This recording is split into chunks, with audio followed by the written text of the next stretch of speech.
पहला प्रश्न जो पूछे गए वो है भगवान बुद्ध द्वारा देह त्याग की घटना क्या कहलाती है। तो भगवान बुद्ध द्वारा देह त्याग की घटना महापरिनिर्वाण कहलाती है। क्या कहलाती है? महापरिनिर्वाण। नेक्स्ट है कौन से देश की स्थल सीमा सर्वाधिक देशों के साथ लगती है। तो चीन की स्थल सीमा सर्वाधिक देशों के साथ लगती है। अगला प्रश्न जो पूछा गया आज के एग्जाम में वो देख लीजिए, अर्थशास्त्र का नोबेल पुरस्कार किस वर्ष शुरू हुआ था। तो अर्थशास्त्र का नोबेल पुरस्कार 1969 में शुरू हुआ था। अगला प्रश्न है गुप्त वंश का संस्थापक कौन था। तो गुप्त वंश का संस्थापक श्रीगुप्त था। अगला प्रश्न जो पूछा गया वो देख लीजिए, तुलबुल परियोजना किस नदी पर स्थित है। तो तुलबुल परियोजना झेलम नदी पर स्थित है। नेक्स्ट प्रश्न था रेडियम की खोज किसने की थी। तो रेडियम की खोज पियरे और मैडम मैरी क्यूरी ने की थी। अगला प्रश्न जो पूछा गया, ओलंपिक खेलों में हॉकी को कब शामिल किया गया था। तो ओलंपिक खेल में हॉकी को 1928 ईस्वी में शामिल किया गया था। अगला प्रश्न शांति निकेतन की स्थापना किसने की थी। तो शांति निकेतन की स्थापना रविन्द्रनाथ टैगोर ने की थी। किसने की थी? रविन्द्रनाथ टैगोर ने। अगला प्रश्न है भारतीय राष्ट्रीय कांग्रेस की स्थापना किस वर्ष की गई। तो 1885 में भारतीय राष्ट्रीय कांग्रेस की स्थापना मुंबई में की गई थी। अगला प्रश्न अजंता गुफाओं की चित्रकारी किस धर्म से संबंधित है। तो अजंता गुफाओं की चित्रकारी बौद्ध धर्म से संबंधित है। अगला प्रश्न जो पूछा गया वो देख लीजिए कि भारत की प्रथम महिला मुख्यमंत्री कौन थी। तो वो थी श्रीमती सुचिता कृपलानी। कौन थी? श्रीमती सुचिता कृपलानी। नेक्स्ट है किस संविधान संशोधन के द्वारा पंचायती राज व्यवस्था लागू की गई। तो 73वें संविधान संशोधन द्वारा पंचायती राज व्यवस्था को क्या की गई? लागू की गई। अगला प्रश्न है आपका कि प्लासी का युद्ध कब लड़ा गया था। तो प्लासी का युद्ध 5 जून 1757 ईस्वी में लड़ा गया था। नेक्स्ट है भारत पाकिस्तान सीमा रेखा किस नाम से जानी जाती है। इस रेखा को रेड क्लिफ नाम से जाना जाता है। अगला जो प्रश्न पूछा गया वो देख लीजिए, चीनी यात्री फाहियान किसके शासनकाल में भारत आया था। तो ये चंद्रगुप्त द्वितीय के शासनकाल में भारत आया था। भारत में प्रथम परमाणु बिजली घर कहाँ स्थापित किया गया था। तो ये तारापुर में स्थापित किया गया था। कहाँ किया गया था? तारापुर में। अगला प्रश्न है आपका कि महावीर की माता का नाम क्या था। तो त्रिशला। कायदे आजम किसे कहा जाता था। कायदे आजम के नाम से मोहम्मद अली जिन्ना को जाना जाता था। अगला प्रश्न है ईरान का नेपोलियन किसे कहा जाता है। तो ये नादिर शाह को ईरान का नेपोलियन कहा जाता है। अगला प्रश्न जो पूछा गया, जालियांवाला बाग हत्याकांड कब हुआ था। तो 13 अप्रैल 1919 को हुआ था। चीनी यात्री ह्वेनसांग ने किस विश्वविद्यालय में अध्ययन किया। ये नालंदा विश्वविद्यालय में अध्ययन किया। अगला प्रश्न है आपका कि दिल्ली में स्थित महात्मा गांधी की समाधि का क्या नाम है। इसका नाम है राजघाट। अगला प्रश्न ओडिशा बिहार से अलग कब हुआ था। तो ये 1936 में क्या हुआ था? अलग हुआ था। अगला प्रश्न गदर पार्टी की स्थापना कब हुई थी। तो गदर पार्टी की स्थापना 1913 ईस्वी में हुई थी। नेक्स्ट प्रश्न प्रसिद्ध शीतला माता मंदिर कहाँ पर स्थित है। ये गुड़गांव में स्थित है। अगला है पानीपत का प्रथम युद्ध कब हुआ था। तो ये 1526 में पानीपत का प्रथम युद्ध हुआ था। वेदों की संख्या कितनी है। तो ये पूछा गया था। तो ये 4 है। बिहार प्रदेश की मुस्लिम शासक ने सबसे पहले जीता था। तो खिलजी ने बिहार को सबसे पहले जीता था। अगला प्रश्न देख लीजिए आपकी ताजमहल का डिजाइन किसने तैयार किया था। तो उस्ताद ईसा ने तैयार किया था। नेक्स्ट है चंद्रगुप्त मौर्य के गुरु एवं प्रधानमंत्री कौन थे। तो वो थे विष्णुगुप्त। अगला है सेन वंश का संस्थापक कौन था। तो सामंत सेन। मनुष्य के शरीर में कितनी हड्डियां होती है। तो 206 हड्डियां होती है। अगला प्रश्न है आपका कौन सा ग्रह पृथ्वी की जुर्वा बहन कहलाता है। तो ये शुक्र ग्रह है। काजीरंगा राष्ट्रीय अभ्यारण्य किस राज्य में स्थित है। तो यह असम में स्थित है। अगला जो प्रश्न पूछा इलेक्ट्रॉन की खोज किसने की थी। तो इलेक्ट्रॉन की खोज की थी जे थॉमसन ने। नेक्स्ट अंडमान निकोबार द्वीप समूह में कितनी द्वीप है। तो ये 334 द्वीप है। अगला हड़प्पा सभ्यता की खोज कब हुई। तो 1921 में। विश्व में सर्वाधिक शाखाओं वाला बैंक कौन सा है। तो भारतीय स्टेट बैंक। नेक्स्ट है पोंगल किस राज्य का त्यौहार है। तो पोंगल तमिलनाडु का त्यौहार है। स्वामी दयानंद सरस्वती किस समाज की स्थापना किए थे। तो आर्य समाज की स्थापना किए थे। अगला प्रश्न है लौह पुरुष किस महापुरुष को कहा जाता है। तो ये सरदार पटेल को कहा जाता है। किस मच्छर के काटने से मलेरिया रोग होता है। तो मादा एनाफ्लीज मच्छर को काटने से मलेरिया रोग होता है। अगला प्रश्न देख लीजिए कि मीनाक्षी मंदिर कहाँ पर स्थित है। तो ये मदुरई तमिलनाडु में स्थित है। ओलंपिक खेलों का आयोजन कितने वर्षों के बाद होता है। तो 4 वर्षों के बाद होता है। अगला प्रश्न भारत में सबसे कम वर्षा वाला स्थान कौन सा है। तो लेह जम्मू कश्मीर है। रेगुलेटिंग एक्ट कब लागू हुआ था। तो 1773 में रेगुलेटिंग एक्ट लागू हुआ था। अगला प्रश्न जो पूछा गया वो देख लीजिए विश्व में सबसे कम जनसंख्या वाला देश कौन सा है। तो वेटिकन सिटी। भारतीय मरुस्थल का क्या नाम है। तो थार मरुस्थल। गोवा पुर्तगाली शासन कब आज़ाद हुआ था। तो 1961 में गोवा पुर्तगाली शासन से क्या हो गया था, आज़ाद हो गया था। अगला प्रश्न रूस में बोल्शेविक क्रांति किस वर्ष हुई। तो 8 मार्च 1917 को। विश्व पर्यावरण दिवस किस दिन मनाया जाता है। तो 5 जून को।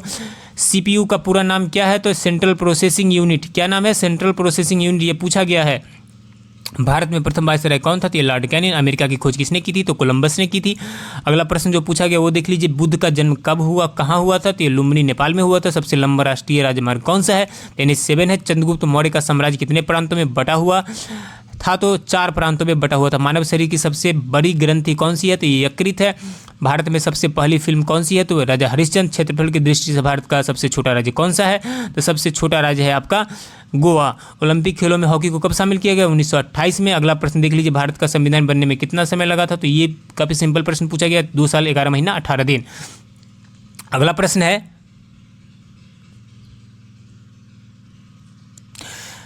पहले भारतीय अंतरिक्ष यात्री कौन थे? तो वो थे राकेश शर्मा। महाराजा रंजीत सिंह की राजधानी कहाँ थी? तो ये लाहौर में थी।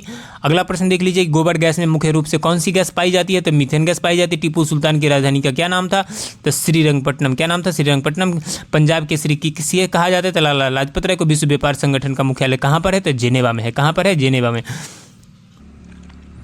अगला जो प्रश्न पूछा गया वो है, हिंदी भाषा का पहला समाचार पत्र कौन सा था? तो हिंदी भाषा का पहला समाचार पत्र था उदंत मार्तंड।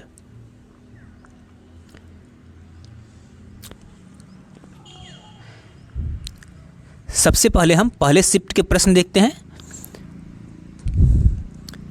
सबसे पहले हम पहले शिफ्ट के प्रश्न को देखते हैं। पहला प्रश्न है, भारत का सर्वोच्च नागरिक सम्मान कौन सा है? तो भारत का सर्वोच्च नागरिक सम्मान है भारत रत्न। कौन सा है? भारत रत्न। अगला जो प्रश्न पूछा गया, हिंदी भाषा का पहला समाचार पत्र कौन सा था? तो हिंदी भाषा का पहला समाचार पत्र था उदंत मार्तंड। कौन सा था? उदंत मार्तंड। नेक्स्ट जो प्रश्न पूछा गया, अगला प्रश्न पूछा गया, भारत का प्रधानमंत्री बनने के लिए कम से कम कितनी आयु होनी चाहिए? तो भारत के प्रधानमंत्री बनने के लिए कम से कम आयु कितना होना चाहिए? 25 वर्ष होना चाहिए। लोकसभा के सदस्य बनने के लिए भी आयु कितनी होनी चाहिए? 25 वर्ष। और जो लोकसभा के सदस्य होते हैं वही भारत के प्रधानमंत्री बनते हैं। अगला प्रश्न है, घेंघा रोग किसकी कमी से होता है? तो घेंघा रोग होता है आयोडीन की कमी से। किसकी कमी से होता है? आयोडीन की कमी से। अगला जो प्रश्न पूछा गया वो है, दुनिया में पाए जाने वाला सबसे कठोरतम पदार्थ कौन सा है? तो सबसे कठोरतम पदार्थ कौन है? हीरा। अगला जो प्रश्न पूछा गया, मानव शरीर की सबसे बड़ी हड्डी कौन सी है? तो मानव शरीर की सबसे बड़ी हड्डी कौन सी है? फीमर। कौन सी है? फीमर। नेक्स्ट जो क्वेश्चन पूछा गया वो है, मछली किसकी सहायता से सांस ले पाती है? तो मछली गलफड़ों की सहायता से सांस ले पाती है। नेक्स्ट क्वेश्चन, संविधान सभा की प्रारूप समिति के अध्यक्ष कौन थे? तो संविधान सभा के प्रारूप समिति के अध्यक्ष थे डॉक्टर वी.आर. अम्बेडकर। कौन थे? Doctor VR. अम्बेडकर। अगला जो प्रश्न पूछा गया वो है, ब्रह्म समाज की स्थापना किसके द्वारा की गई थी? तो ब्रह्म समाज की स्थापना राजा राम मोहन राय के द्वारा की गई थी। अगला प्रश्न, घाना पक्षी विहार कहाँ पर स्थित है? घाना पक्षी विहार स्थित है कहाँ पर? राजस्थान में स्थित है। नेक्स्ट प्रश्न है, हवा महल कहाँ पर स्थित है? तो हवा महल कहाँ है? जयपुर में स्थित है। अगला जो प्रश्न पूछा गया आज के एग्जाम में, सबसे लंबा राष्ट्रीय राजमार्ग कौन सा है? तो वह है NH7। कौन सा है? NH7। अगला प्रश्न, चंद्रगुप्त मौर्य का साम्राज्य कितने प्रांतों में बटा हुआ है? तो बटा हुआ था, तो कितने में था? 4 प्रांतों में बटा हुआ था चंद्रगुप्त मौर्य का साम्राज्य। अगला जो प्रश्न पूछा गया वो है, मानव शरीर की सबसे बड़ी ग्रंथि कौन सी है? तो मानव शरीर की सबसे बड़ी ग्रंथि यकृत है। नेक्स्ट क्वेश्चन जो पूछा गया, भारत में सबसे पहली फिल्म कौन सी बनी? तो पहली फिल्म कौन सी बनी? राजा हरिश्चंद्र। अगला है, क्षेत्रफल की दृष्टि से भारत का सबसे छोटा राज्य कौन है? तो ये है सबसे छोटा कौन है? गोवा है। कौन है सबसे छोटा राज्य? गोवा है। अगला जो प्रश्न पूछा गया, खट्टे फलों में कौन सा एसिड होता है? तो खट्टे फलों में साइट्रिक एसिड होता है। अगला प्रश्न, भारत में प्रधानमंत्री के ओहदे को क्या माना जाता है? तो कार्यकारी प्रमुख माना जाता है। क्या माना जाता है? कार्यकारी प्रमुख। अगला प्रश्न, ताजमहल, बीबी का मकबरा, इत्माद-उद-दौला का किस चीज़ के स्मारक है? तो ये सभी क्या है? मृत व्यक्ति के स्मारक है। अगला जो प्रश्न पूछा गया, सम्राट अशोक किसका उत्तराधिकारी था? तो सम्राट अशोक बिंदुसार का उत्तराधिकारी था। उसका क्या था? बेटा था। अगला प्रश्न पूछा गया, भारतीय संविधान को पहली बार कब संशोधित किया गया? तो भारतीय संविधान को पहली बार 1950 में क्या किया गया? संशोधित किया गया। नेक्स्ट अगला प्रश्न है, रॉलेट एक्ट को किस वर्ष लागू किया गया था? तो रॉलेट एक्ट को 1919 में लागू किया गया था। अगला प्रश्न, महाराणा प्रताप बुलबुल किसे कहते थे? तो महाराणा प्रताप बुलबुल के नाम से अपने घोड़े को बुलाते थे। अगला है, बॉक्सर इवांडर होलीफील्ड को किस नाम से जाना जाता है? तो इसे किस नाम से जाना जाता है? तो द रियल डील के नाम से जाना जाता है। अगला जो प्रश्न पूछा गया, सिंधु घाटी सभ्यता का बंदरगाह कहाँ पर था, तो कहाँ था, लोथल में। अगला प्रश्न, जैन धर्म में महावीर को क्या माना जाता है, तो जैन धर्म में महावीर को वास्तविक संस्थापक माना जाता है। अगला प्रश्न पूछा गया,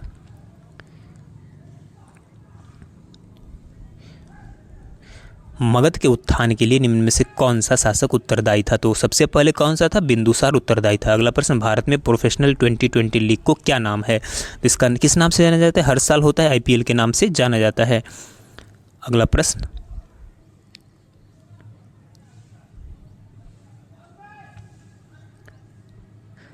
अगला प्रश्न था, इसरो के हेडक्वार्टर कहाँ है, तो इसरो के हेडक्वार्टर कहाँ है, बेंगलोर में है। नेक्स्ट था, संसद में कौन से 2 हाउस है, संसद में 2 हाउस है, ध्यान रखिए, एक लोकसभा है, एक क्या है, राज्यसभा। अगला प्रश्न पूछा गया, भारत का सबसे छोटा राज्य कौन सा है, तो गोवा है।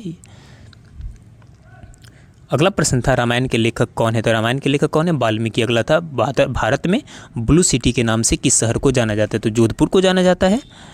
अगला जो प्रश्न पूछा गया वो था, भारत में कौन सी नोट इशू सिस्टम फॉलो की जाती है, तो मिनिमम रिजर्व सिस्टम फॉलो की जाती है। भारतीय संविधान में कितनी भाषा है, तो भारतीय संविधान में कुल कितनी भाषा है, 22 भाषाएं हैं। नेक्स्ट,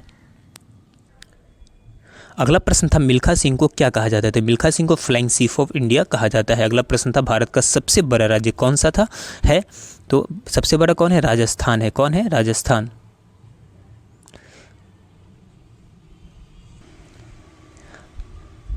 अगला प्रश्न पूछा गया, सह्याद्री को किस नाम से जाना जाता है, सह्याद्री को द वेस्टर्न घाट यानी पश्चिमी घाट के नाम से भी जाना जाता है। अगला प्रश्न था, भारत की सबसे पुरानी पर्वत श्रृंखला कौन सी है, तो वह है अरावली पर्वत। कौन सी है, अरावली पर्वत। नेक्स्ट जो क्वेश्चन पूछा गया, ट्विन सिटीज कौन से 2 शहरों को कहा जाता है, तो वो हैदराबाद और सिकंदराबाद को कहा जाता है। अगला प्रश्न है, भारत के राष्ट्रपिता कौन है, तो भारत के राष्ट्रपिता महात्मा गांधी को कहा जाता है। हमारा राष्ट्रगान किसने लिखा है, तो हमारा राष्ट्रगान को किसने लिखा है, रविन्द्रनाथ टैगोर ने लिखा है। अगला जो प्रश्न पूछा गया वो देख लीजिए, तमिलनाडु के शासक कौन।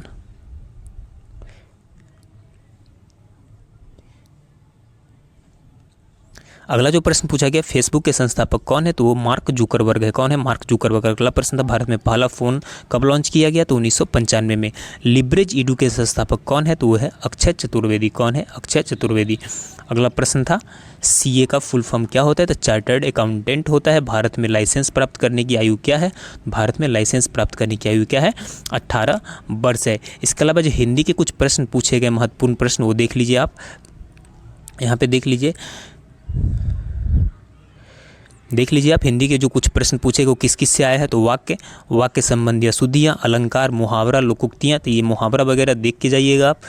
संधि देख लीजिए, संधि, समास, पद परिचय, वाक्य, इन सभी को आप एक बार देख लीजिएगा अच्छे ढंग से। उसके बाद लिंग, संज्ञा, वचन, कारक, सर्वनाम, इन सभी से हिंदी में प्रश्न पूछे जा रहे हैं। भाषा, बोली, वर्ण विचार, शब्द विचार, संज्ञा, लिंग, वचन, इन सारी चीज़ें से प्रश्न आ रहे हैं। तो कुछ और प्रश्न हमारे पास है, वो देख लीजिए। बेसबॉल के खेल परिषद को क्या कहा जाता है, डायमंड कहा जाता है। भारत के कितने राज्यों में विधान परिषद है, तो कुल 6 राज्यों में क्या है, विधान परिषद है। अगला है, तटरक्षक दिवस कब मनाया जाता है, तो 1 फरवरी को। ये पूछा गया आज के एग्जाम में। 3 गोल में सम्मेलन में भाग लेने वाले भारतीय कौन थे, तो तीनों गोल में सम्मेलन में भीमराव अम्बेडकर भाग लिए थे। अगला प्रश्न, आई फॉलो द महात्मा के लेखक कौन है, तो ये KM मुंशी है। मानव शरीर का सामान्य तापमान कितना होता है, 37 degree Celsius, 98.6 degree Fahrenheit. Interpol का मुख्यालय कहाँ पर स्थित है, तो ये लियोन फ्रांस में स्थित। डॉक्टरी सहायता का चिन्ह क्या है, तो लाल क्रॉस है। दूध के मक्खन निकालना किस सिद्धांत पर कार्य करता है, तो अपकेंद्रीय बल सिद्धांत पर काम करता है। साइटोलॉजी में किसका अध्ययन होता है, कोशिकाओं का अध्ययन होता है। राज्य कार्यपालिका का वास्तविक प्रधान कौन होता है, तो मुख्यमंत्री। सिख धर्म के 5वें गुरु कौन थे, तो ये पूछा गया, तो अर्जुन देव थे। पंचायती राज का संबंध किस संविधान के किस भाग से है, तो भाग 9 से। लाल रुधिर कणिकाओं का निर्माण कहाँ होता है, तो उत्तर अस्थि मज्जा में होता है। हिरोशिमा में बम कब गिराया गया था, तो 6 अगस्त 1945 को गिराया गया था। बिहार में मुंडा जनजाति मुख्यतः कहाँ पाए जाते हैं, कटिहार में। विश्व का प्रथम लोकतंत्र कौन सा है, तो लिच्छवी। रग्बी फुटबॉल में खिलाड़ियों की संख्या कितनी होती है, तो 15। बिहार विधानसभा के प्रथम सभापति कौन है थे, तो राजीव रंजन प्रसाद। सार्क संगठन की स्थापना कब हुई थी, तो 1985 में। दुर्गा राउरकेला और भिलाई संयंत्र कब स्थापित हुए थे, तो द्वितीय पंचवर्षीय योजना। किस नगर का प्रथम नागरिक कौन सा है, तो वो है महापौर। तो इस तरह से जितने प्रश्न हमारे पास अभी तक आए हैं वो आपके लिए एनालिसिस लेकर आया हूँ। जैसे अगला कुछ और प्रश्न आते हैं तो एक और वीडियो आपके लिए मैं शाम तक लेकर आने वाला हूँ। तो आप अगर हमारे चैनल से नहीं जुड़े तो जल्दी से जुड़े। चलिए मिलते हैं नेक्स्ट वीडियो में, तब तक के लिए जय हिंद।